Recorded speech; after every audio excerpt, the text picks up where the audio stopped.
کس بنیاد پر ہماری مسجدوں کو توڑا جا رہا ہے؟ آپ کو ہمارے مدرسوں سے کیا لینا ہے؟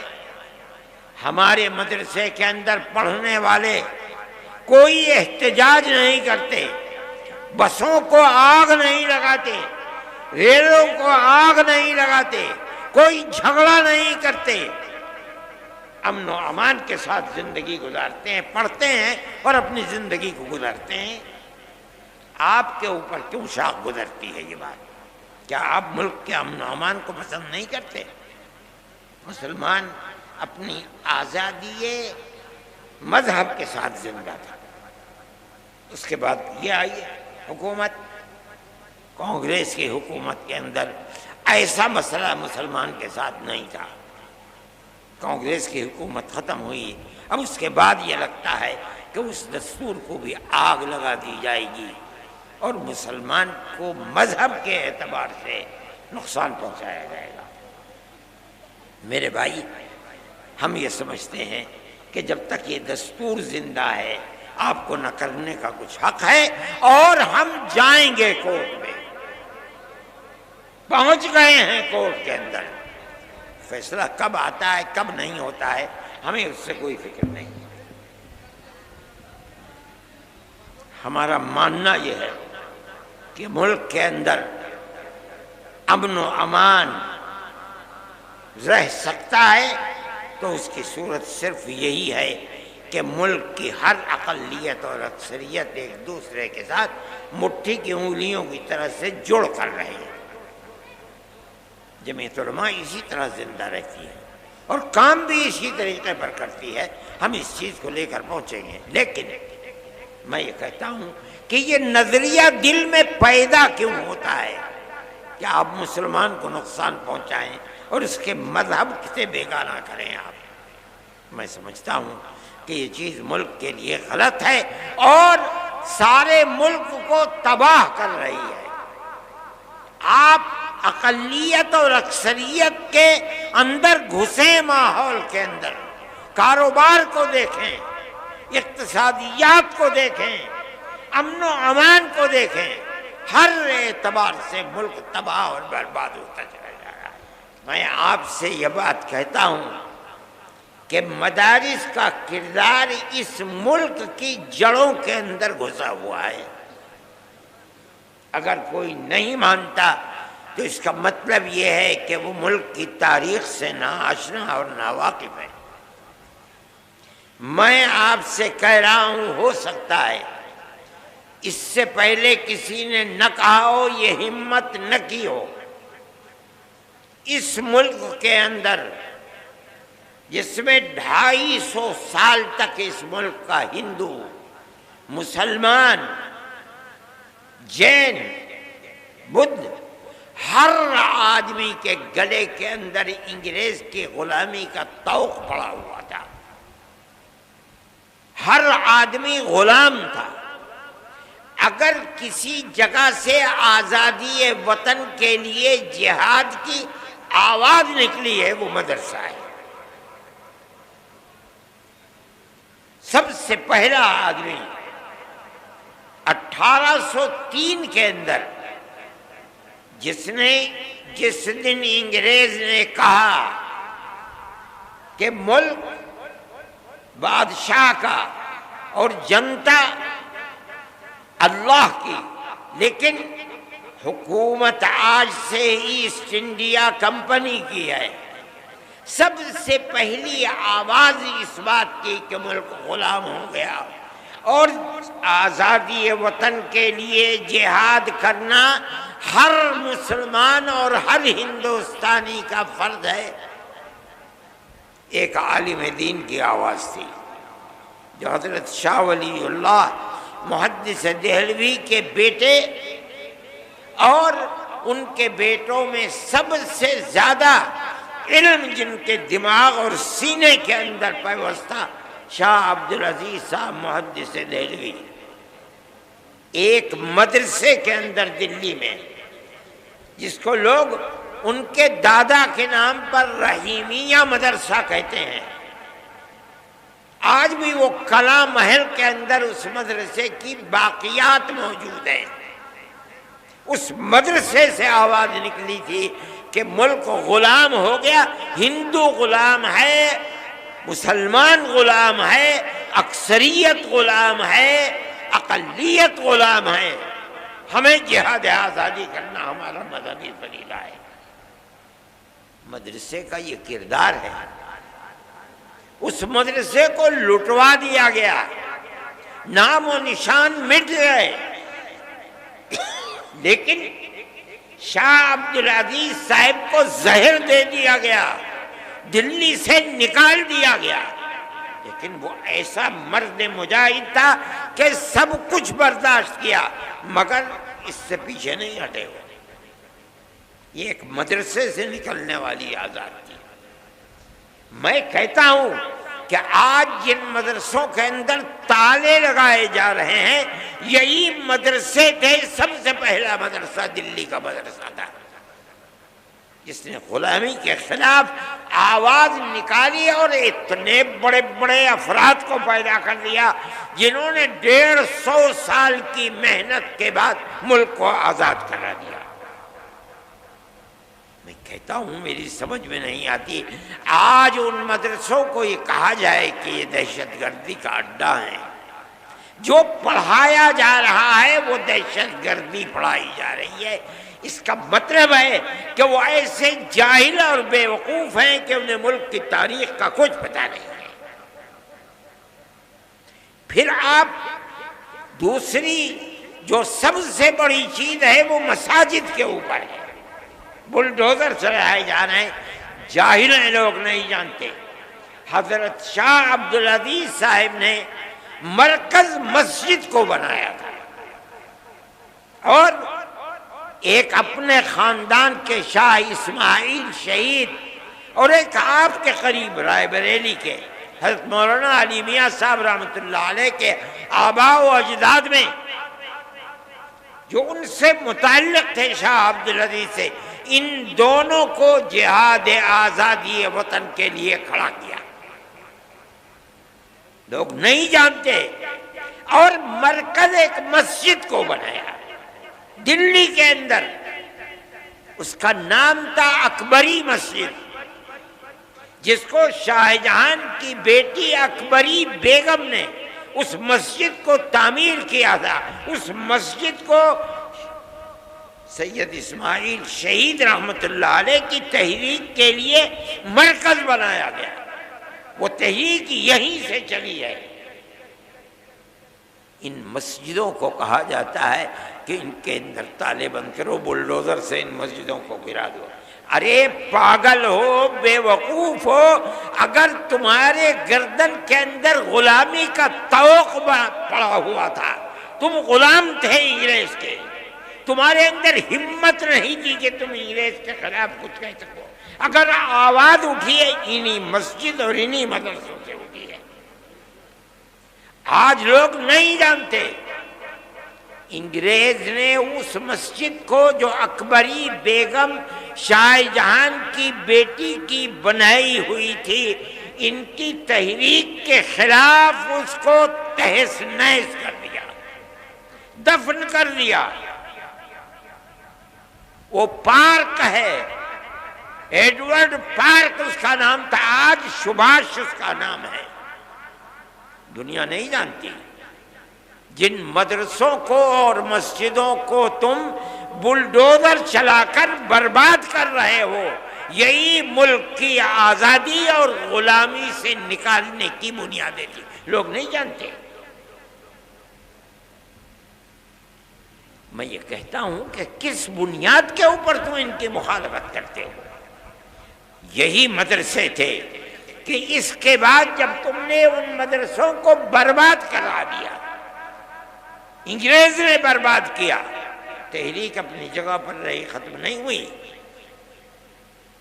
حضرت شاہ اسماعیل شہید رحمت اللہ علیہ اور ان کے ساتھی آزادی وطن کے لیے صوبہ سرحد جو آزاد قبائل ہیں وہاں پہنچ گئے، جہاد کرتے رہے، یہاں تک کہ سن 1832 کے اندر وہ شہید ہو گئے جہاد کرتے کرتے۔ چھوڑ دیا لوگوں نے، تتر بتر ہو گئے، لیکن لوگ واپس آئے، اور آنے کے بعد سن 30-32 سے لے کر سن 57 تک اپنا کام کرتے رہے، یہاں تک کہ 1857 کے اندر انہوں نے پھر دوبارہ جہاد کو بلند کیا، جس کو انگریز نے غدر کا نام دیا۔ اس جہاد کے اندر تاریخ کو اٹھا کر دیکھو، آج مصیبت یہ ہے کہ مرکز سے لے کر صوبائی حکومت تک کوئی پڑھنے والا آدمی نہیں ہے، بڑے سے بڑا ان پڑھ آدمی بیٹھا ہوا ہے۔ سن 1857 کے اندر جہاد کے اندر صرف دلی میں روشن مستقبل، روح روشن مستقبل، ان کتابوں کو اٹھا کر دیکھو، صرف دلی کے اندر 32,000 علماء کا قتل ہوا ہے۔ کون لوگ تھے یہ وہی تحریک تھی جو شاہ عبدالعزیز صاحب رحمۃ اللہ علیہ نے دلی کے ایک مدرسے سے اس تحریک کو بلند کیا تھا، جس کا مرکز اکبری مسجد کو بنایا تھا۔ اس مسجد کی در و دیوار آج بھی اینٹیں دفن ہیں۔ ابھی 5-7 سال پہلے شعیب اقبال جو اسمبلی کے ممبر ہوا کرتے تھے، اتفاق سے وہ زمین کو کیوں کھودا نہیں معلوم، اس کے باقیات مل گئے، لیکن بی جے پی گورنمنٹ نے ان کو باقیات کو باقی نہیں رہنے دیا، اس کو پھر پاٹ کر کے زمین کے اندر دفن کر دیا گیا۔ وہ ایک تاریخ تھی۔ یہ مسجدیں اور یہ مدرسے اسی تاریخ کے نمونے ہیں۔ کوئی ہے مائی کا لال بتائے وہ کون سی جگہیں ہیں جہاں سے آزادی وطن اور غلامی کی زنجیر کو نکال کر پھینکنے کے لیے مرکز بنائیں؟ کوئی بتا سکتا ہے؟ میں مسلمان ہوں، میں کہہ رہا ہوں، علل اعلان کہہ رہا ہوں، تاریخ کی کتابوں کو پڑھو، اگر غلط کہہ رہا ہوں بتاؤ غلط ہے۔ کیوں مدرسوں کے پیچھے پڑے ہوئے ہیں؟ ہمارا تعلق کوئی سیاست سے نہیں ہے۔ پھر دیکھیے، جب 1857 کے اندر 2 لاکھ مسلمان شہید کر دیا گیا، ابھی 1-1.5 مہینہ پہلے، بلکہ 1 ہی مہینہ ابھی ہوا ہے کہ جب وقف کے مسئلے کے اندر پارلیمنٹ کے اندر گفتگو ہوئی تو ایک ہندو بڑی بہترین اردو بولنے والا، میرے اس کے باپ سے تعلقات تھے، جو آسام کا چیف منسٹر تھا، اس کا بیٹا ہے گوگوئی، اس نے تقریر کی، پارلیمنٹ میں کہا کہ 2 لاکھ مسلمانوں نے اپنی جان آزادی وطن کے لیے دی ہے۔ ان لوگوں کے نام لیے جنہوں نے آزادی وطن کے لیے اپنی جان کو قربان کیا ہے، اور یہ ایک حقیقت ہے۔ نتیجہ کیا ہوا اس کا؟ ملک آزاد ہوا۔ کیسے کیسے افراد پیدا کیے۔ دارالعلوم کی بنیاد اسی پر بنی ہے۔ جب 1857 میں خدا کی قدرت، آزادی وطن کے لیے جو لوگ کھڑے ہوئے تھے انگریز کے خلاف، ان کے حق میں فیصلہ اللہ کا نہیں تھا، ناکام ہو گئے۔ بچے گھروں کے اندر، باپ شہید کر دیا گیا، کوئی نام لینے والا نہیں ہے، گھر میں کچھ نہیں ہے، بچے بھیک مانگنے کے لیے باہر ہیں، ماں اپنی عزت کو بچائے ہوئے گھر کے اندر بیٹھی ہوئی ہے۔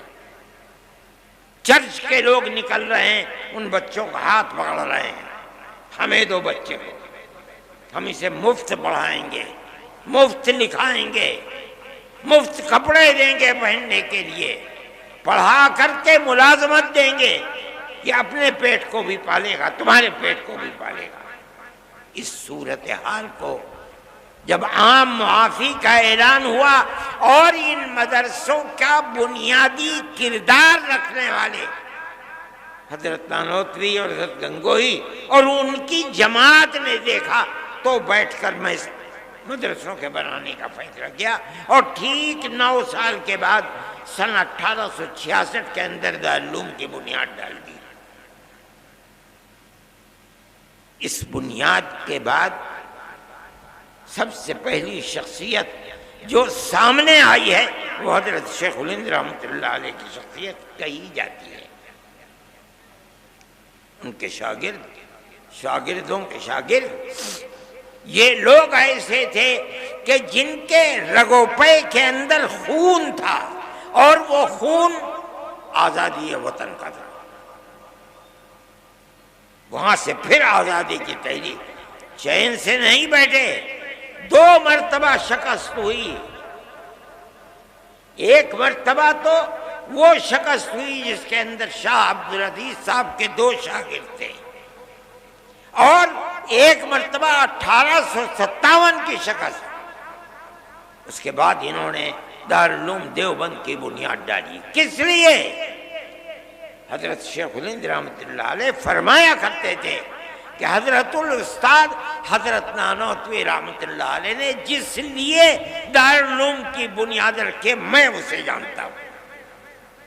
صرف کتابوں کا پڑھانا نہیں تھا، بلکہ غلامی کی زنجیروں کو توڑ کر پوری قوم ہندو مسلم کی قوم کو زندہ و آزادی کے ساتھ ملک میں جینے کا حق دلانا تھا۔ یہی بنیاد تھی کہ وہ تنہا نہیں بیٹھے، انہوں نے اپنے شاگردوں کو لیا۔ دارالعلوم کی بنیاد جس مقصد کے لیے پڑی وہ یہ مقصد تھا۔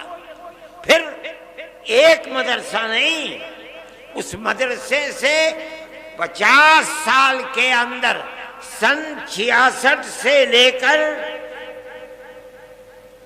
تقریباً 80 سال کے اندر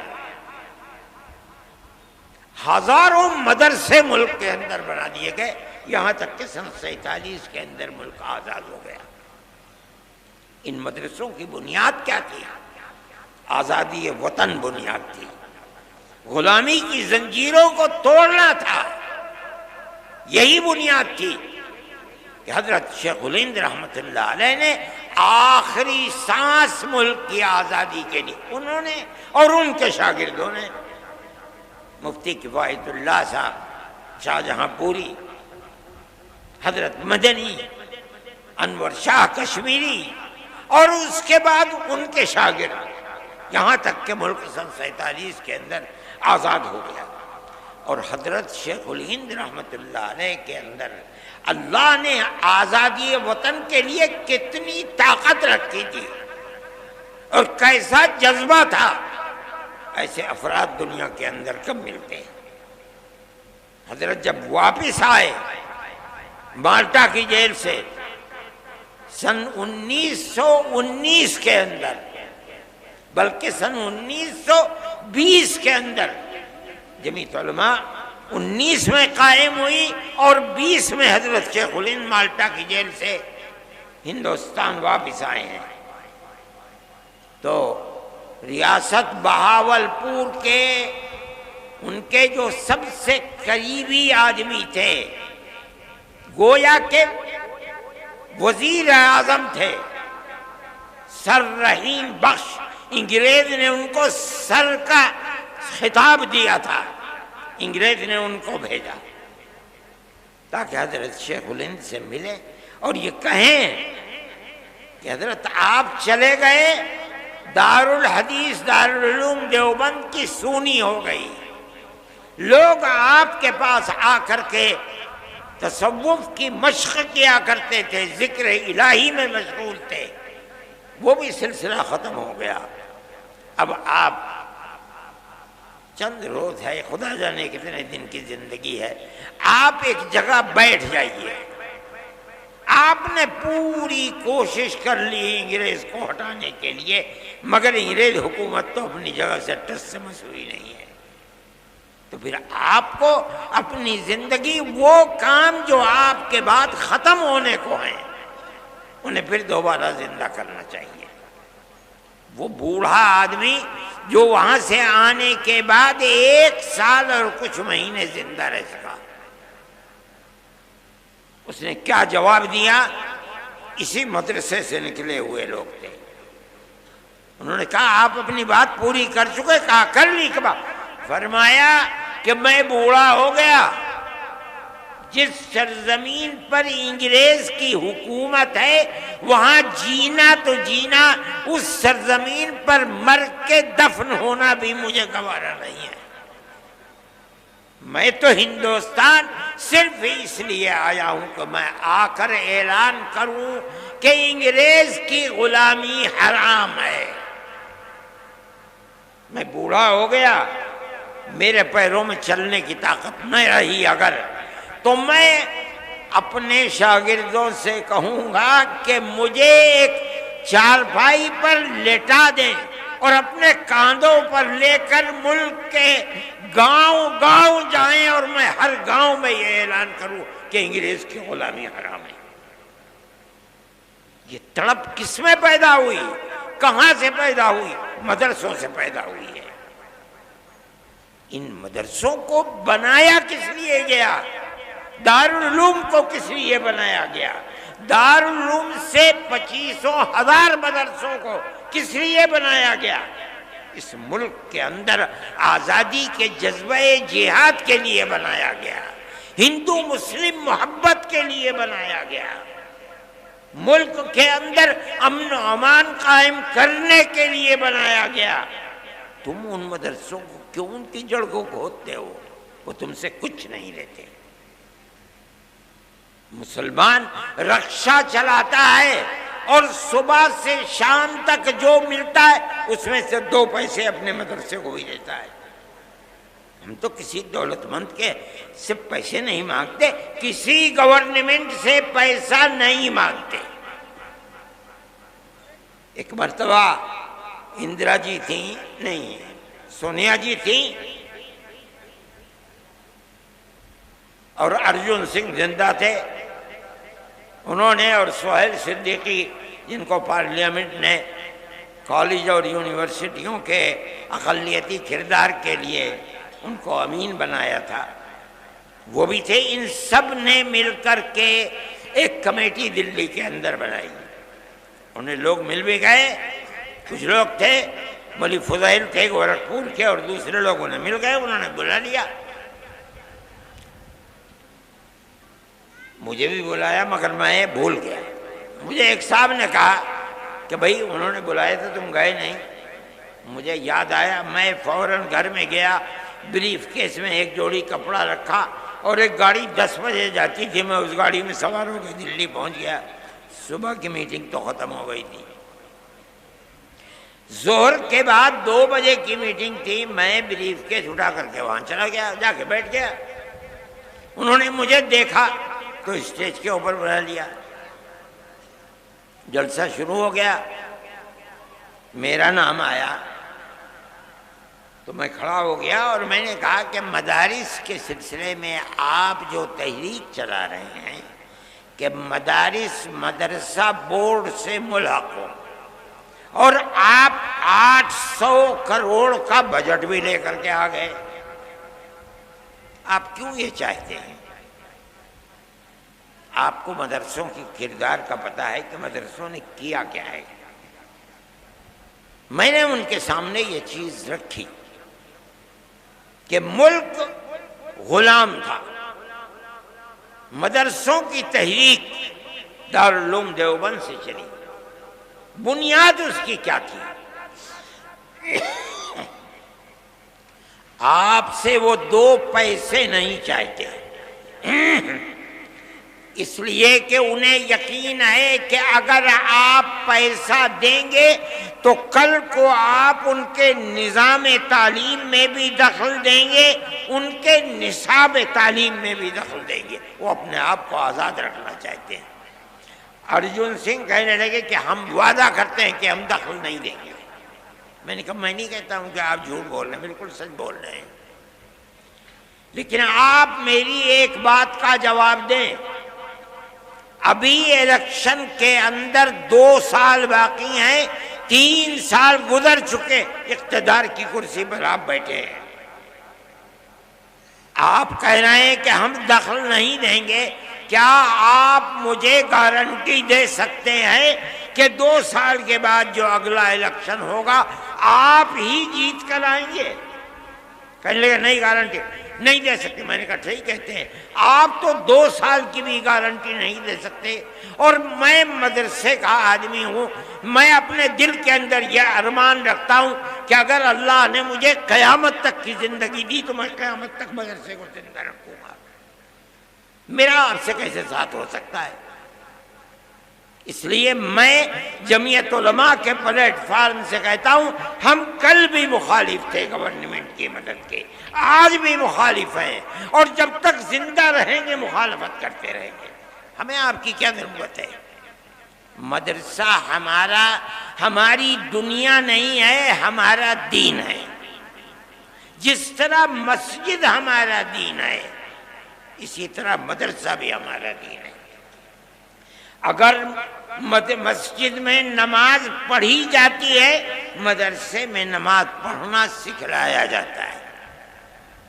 اگر مسجد میں قرآن پڑھا جاتا ہے، مدرسے میں قرآن پڑھنا سکھلایا جاتا ہے۔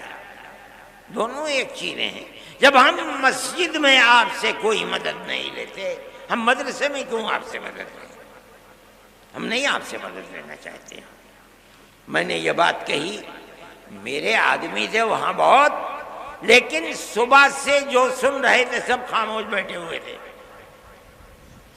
میرے بعد ایک اور صاحب کھڑے ہوئے، پہلے تو انہوں نے یہ کہا کہ آپ نے مجھے وقت دیا اور ارشد کے بعد وقت دے دیا۔ میں نے کہا آپ مطمئن رہیں، آپ نے میری بات سنی ہے، میں آپ کی بات سنوں گا، کوئی میں نقد نہیں کروں گا، میرے اندر یہ ہمت ہے۔ انہوں نے بولنا شروع کیا۔ تھوڑی دیر کے بعد جیسے انہوں نے کہا کہ مدرسوں نے اپنے کردار کو ختم کر دیا، بس وہ تو سارے لوگ کھڑے ہو گئے اور نکالو اور مارو اور بھگا دو یہاں سے۔ میں نے سہیل صدیقی کے اوپر ہاتھ رکھا، میں نے کہا بھائی اچھا میں جا رہا ہوں، پکڑ لیا مجھے، خدا کے لیے مت جاؤ، اس مجمع کو ہم قابو میں نہیں کر پائیں گے۔ میں نے انہیں سمجھایا، وہ بیٹھ گئے۔ میں یہ بات کہتا ہوں کہ گورنمنٹ کی طرف سے کوئی بھی ایسی بات جو مدرسے اور مسجدوں کے اوپر کوئی زنجیر باندھنے کی چیز ہے، کیوں ہو رہا ہے؟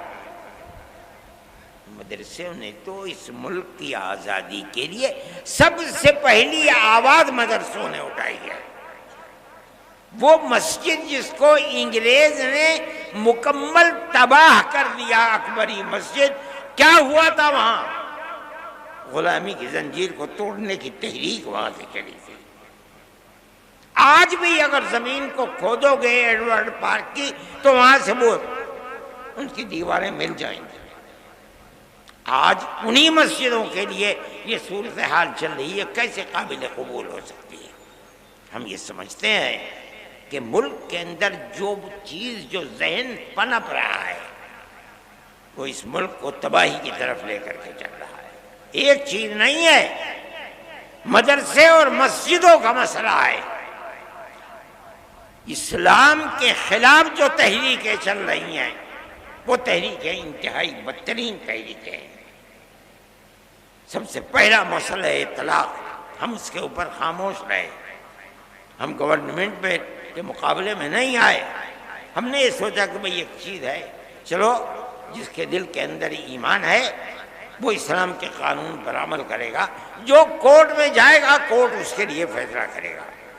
لیکن اس کے بعد اسلام کے نظام کو درہم برہم کرنے کے لیے آگے آ گئے۔ اتراکھنڈ کے اندر یہی صورتحال چل پڑی۔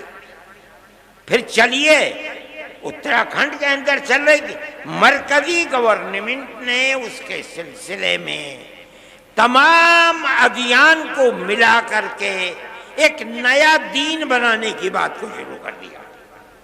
ہم اس کے مخالف تھے۔ دستور کے اندر جو ہندوستان کا دستور ہے، جمعیت علماء، ہمارے اکابر شیخ الہند مولانا ابوالکلام آزاد، مولانا حفیظ الرحمان صاحب، جو لوگ پارلیمنٹ کے اندر گھسے ہوئے تھے، اور جمعیت علماء برابر جیسے جیسے آزادی وطن کی چیز سامنے آ رہی تھی ہمیشہ عہد لیتی چلتی تھی، ہم سے وعدہ کرو کہ ملک آزاد ہوگا، جو گورنمنٹ بنے گی، جو دستور بنے گا وہ سیکولر دستور ہوگا۔ اور کانگریس ہم سے وعدہ کرتی چلتی تھی۔ میرے پاس تحریریں موجود ہیں کہ جن کے اندر موتی لال نہرو، جواہر لال نہرو، گاندھی جی، کانگریس کی ورکنگ کمیٹیوں کی تجاویز ہیں۔ وہ کہتے ہیں کہ ہم یقین دیتے ہیں کہ مسلمانوں کا مذہب، مسلمانوں کے اوقاف، مسلمانوں کی مسجدیں، مسلمانوں کے امام باڑے، ان کی زبان، ان کا کلچر، ایک لمبی فہرست، ہر چیز محفوظ رہے گی۔ ملک آزاد ہو گیا، آزاد ہونے کے بعد ملک کا دستور بنا۔ ایسے لوگ تھے جو یہ کہتے تھے کہ ملک آزاد ہوا، لیکن مسلمانوں نے اسلام کے نام کے اوپر ایک ٹکڑا ملک کا لے لیا، اس لیے اب ملک کا دستور ہندو دستور ہوگا، انہوں نے لے لیا۔ جمعیت علماء تھی جو لے کر کے بیٹھ گئی۔ ہم نے ملک کو تقسیم نہیں کرایا، ہمارے اوپر جوتوں کے ہار ہمارے گلوں کے اندر پڑے، ہمیں مارا گیا، لیکن ہم نے جس چیز کو صحیح سمجھا تھا، ملک کی تقسیم کی مخالفت کی۔ ہم پاکستان نہیں گئے، اگر ملک کی تقسیم پر دستخط کیے، تم نے دستخط کیے، ہم نے دستخط نہیں کیے۔ اگر قصور ہے تمہارا قصور ہے، ہمارا قصور نہیں ہے۔ شریف لوگ تھے، اس چیز کو سمجھے، جمعیت علماء کی اس تحریک کی بنیاد کے اوپر مجبور ہوئے اور ملک کا دستور سیکولر دستور بنا۔ دفعہ 25، 26، 29 لا کر رکھی گئیں، جن کا حاصل یہ ہے کہ ملک کی ہر اقلیت کو، چاہے وہ زبانی اقلیت ہو چاہے مذہبی اقلیت ہو، اپنے مذہب کے مطابق اپنے ادارے بنانا، ادارے بنا کر چلانا، ہر چیز جائز ہے اور بلا کسی کھٹکے کے جائز ہے۔ یہ وہ ہے دستور جو دستور ہے ملک کا، اور یہ سیکولر دستور ہے۔ اسی بنیاد کے اوپر مسلمان زندہ ہے۔ آج فرقہ پرست طاقتیں دستور کی ان شقوں کو کاٹ نہیں سکیں ابھی تک، لیکن اس کے خلاف کام کر رہی ہیں۔ کس بنیاد پر ہماری مسجدوں کو توڑا جا رہا ہے؟ آپ کو ہمارے مدرسوں سے کیا لینا ہے؟ ہمارے مدرسے کے اندر پڑھنے والے کوئی احتجاج نہیں کرتے، بسوں کو آگ نہیں لگاتے، ریلوں کو آگ نہیں لگاتے، کوئی جھگڑا نہیں کرتے، امن و امان کے ساتھ زندگی گزارتے ہیں، پڑھتے ہیں اور اپنی زندگی کو گزارتے ہیں۔ آپ کے اوپر کیوں شاخ گزرتی ہے یہ بات؟ کیا آپ ملک کے امن و امان کو پسند نہیں کرتے؟ میرے بھائی، جمعیت علماء کا یہ دستور ہے، جمعیت علماء اس چیز کو لے کر چل رہی ہے۔ آپ حضرات کو اس کی طرف توجہ کرنی چاہیے۔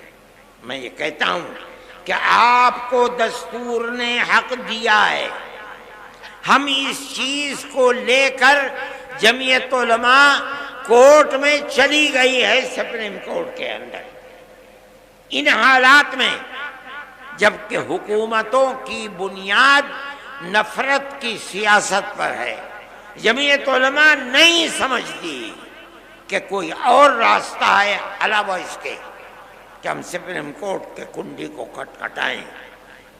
ملک کے اندر ہر وہ قوم، ہر وہ اقلیت جس کے پاس راستے بند ہیں، راستہ نہیں ملتا، تو اور کوئی صورت اس کے سامنے نہیں ہے کہ وہ سپریم کورٹ کو جا کر کے اس کے دروازے کو کھٹکھٹائے۔ ہم اس کے دروازے کو کھٹکھٹاتے ہیں۔ آپ کو اندازہ نہیں ہوگا شاید، ہم 500 سے زائد افراد ہیں جن کے مقدمات کو supreme court, high court, lower court کے اندر لڑ رہے ہیں۔ ان مقدمات کے اندر ہمارا کروڑوں روپیہ خرچ ہوتا ہے سال میں، ہمارا کیا ہے؟ ہماری جیب سے توڑے جاتا ہے، اس ہاتھ سے لیتے ہیں اور اس ہاتھ سے خرچ کر دیتے ہیں۔ جمعیت علماء کا یہ کردار ہے، جمعیت علماء اس کے لیے کام کر رہی ہے۔ سپریم کورٹ کے سوا ہمیں کوئی چیز نظر نہیں آتی ہے۔ وقف کے سلسلے کے اندر ہم سپریم کورٹ میں گئے اور بڑے سے بڑا جو وکیل کپل سبل جو ایک دن میں 5 منٹ کے لیے اگر کورٹ میں گئے 15 لاکھ روپے کی فیس رکھتے ہیں۔ ہم جاتے ہیں ان کو پیش کرتے ہیں، انہوں نے 3.25 گھنٹے کھڑے ہو کر کے وقف کے مسئلے کے اوپر گفتگو کی ہے۔ سارے ہندوستان کیا ساری دنیا نے اس کو دیکھا ہے۔ جمعیت علماء کے وکیل تھے، ہوتا کیا ہے اس کو اللہ جانتا ہے کل، لیکن جمعیت علماء سپریم کورٹ میں جاتی ہے، ہم بھی جائیں گے سپریم کورٹ میں، ہر بنیاد کو لے کر کے جائیں گے، جہاں ہمیں راستے نظر نہیں آئیں گے ہم جائیں گے۔ لیکن ہم یہ بات کہتے ہیں کہ ملک کی ایک پرانی تاریخ ہے، آج سے نہیں 1400 سال سے ہماری تاریخ ہے اس ملک کے اندر۔ پہلے ملک کے اندر راجا اور رجواڑوں کی حکومت تھی، مسلمان زندہ تھا اور اپنے مذہب کے ساتھ اس ملک میں زندہ تھا، کیرلا سے لے کر سندھ تک زندہ تھا۔ اس کے بعد بابر آئے اور دوسری لوگ وسط ایشیا سے آئے اور انہوں نے حکومتیں کر لی، مسلمان اپنے مذہب کے ساتھ زندہ تھا۔ بہادر شاہ ظفر آخری بادشاہ تھے، چلے گئے، اس کے بعد انگریز کی حکومت، مگر مسلمان اپنی آزادی مذہب کے ساتھ زندہ تھا۔ اس کے بعد یہ آئی حکومت، کانگریس کی حکومت کے اندر ایسا مسئلہ مسلمان کے ساتھ نہیں تھا، کانگریس کی حکومت ختم ہوئی، اب اس کے بعد یہ لگتا ہے کہ اس دستور کو بھی آگ لگا دی جائے گی اور مسلمان کو مذہب کے اعتبار سے نقصان پہنچایا جائے گا۔